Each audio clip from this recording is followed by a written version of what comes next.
যশোরের বাঘারপাড়া উপজেলার জামদিয়া ইউনিয়নের ভিটাবল্লা বাজারে অবস্থিত ইউনিয়ন বিএনপির কার্যালয়ে ভাঙচুরের অভিযোগকে মিথ্যা ও ভিত্তিহীন বলে দাবি করেছেন স্থানীয় বিএনপি ও অঙ্গ সহযোগী সংগঠনের নেতাকর্মীরা। আমার নাম মোহাম্মদ ইকবাল হোসেন।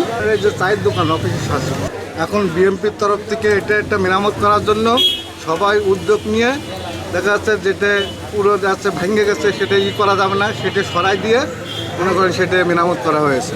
আমার ওয়ালটন শোরুম, আমি আমাদের ব্যবসা সম্পূর্ণ মিথ্যা, কারণ এই অফিসটাতে পানি পড়তো।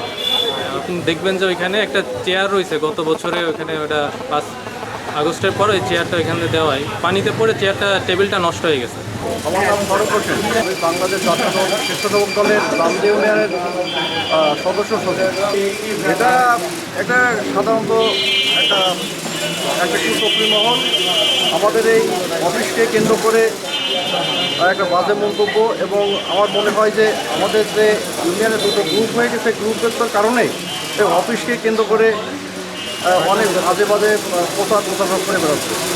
মোহাম্মদ আরশাদ সঠিক ভাঙচুর না, যেহেতু যে কথা আমরা জানি যে অফিসটা দীর্ঘদিন আমাদের দল ক্ষমতা থাকা সত্ত্বেও এটা পরিত্যক্ত অবস্থায় পড়েছে।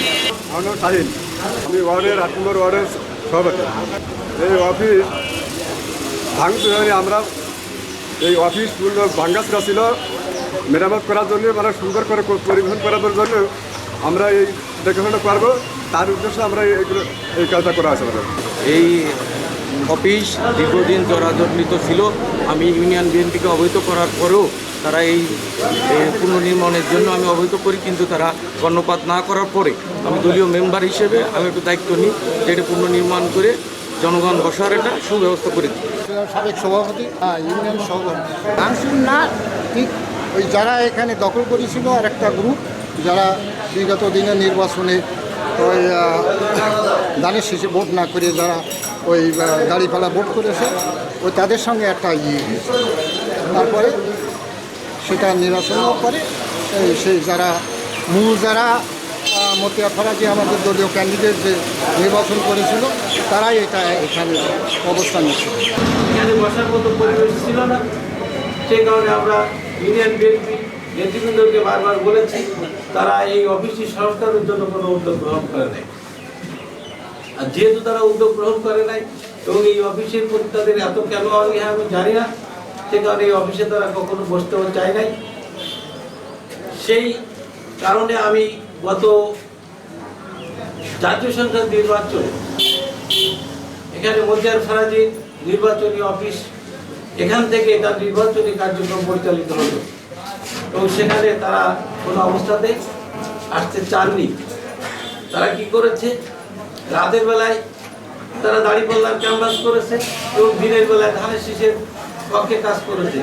সেই ভয়ে এবং সেই ভীতির কারণেই তারা কিন্তু সেদিন এই অফিসটায় কেউ বসতে চাননি।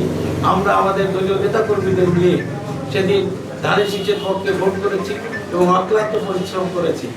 তারপরে আমার দল বাংলাদেশ জাতীয়তাবাদী দল যখন রাষ্ট্রীয় ক্ষমতায় আছে, এই রাষ্ট্রীয় ক্ষমতায় অধিষ্ঠিত হওয়ার পরে আমরা নিজ উদ্যোগে এই অফিসটিকে সংস্কারের জন্য উদ্যোগ গ্রহণ করি এবং যখনই এই অফিসটিকে আমরা সংস্কার করবার জন্য বিভিন্ন কার্যক্রম পদক্ষেপ গ্রহণ করি, তখন ওই কুচক্রী মহল আজকে যারা বাংলাদেশ জাতীয়তাবাদী দলের বিভিন্ন পদস্থ পদ অধিকার করেও তারা আজকে জাতীয় সংসদ নির্বাচনে যেরকম দলের সাথে বেইমানি করেছে, সেই সমস্ত ব্যক্তিরা এরা কি করেছে যে তারা বিভিন্ন গোপন মিডিয়ার মাধ্যমে একটি অপপ্রচার চালিয়েছে যে বাংলাদেশ জাতীয়তাবাদী দলের অফিসটি ভাঙচুর করা হয়েছে এবং দখল করা হয়েছে। সেখানে আমি বা আমার যারা এই ওয়ার্ডের মেম্বার মাসুম এবং নজরুল বিশ্বাস এ ধরনের লোককে ইঙ্গিত করে এবং বিভিন্ন মিডিয়ায় তাদের নাম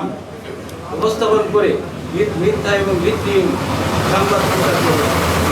আমি বলব যে আজকে যে আমি বাংলাদেশ জাতীয়তাবাদী দলের একজন কর্মী, অঙ্গ সংগঠনের একটু নেতৃত্ব পর্যায়ে আছি। এখানে আমার ব্যক্তি ইমেজ বা ব্যক্তিমান এটা বিষয় না। আজকেরা বাংলাদেশ জাতীয়তাবাদী দল রাষ্ট্রীয় ক্ষমতায়, তারেক রহমান দেশের প্রধানমন্ত্রী, সেই রাষ্ট্রীয় ক্ষমতায় থাকা অবস্থায় যে আজকে বাংলাদেশ জাতীয়তাবাদী দলের যে পার্টি অফিস ভাঙচুর হবে, এই যে আমাদের যে দলের যে একটা বদনাম, আজকে এই রাষ্ট্রীয় ক্ষমতায় থাকাকালীন অবস্থায় জাতীয়বাদী দলের অফিস ভাঙচুরের যে বদনাম, এটা আমি মনে করি যে আমাদের টিমের পাশাপাশি দলের ভাবমূর্তি নষ্ট হয়েছে।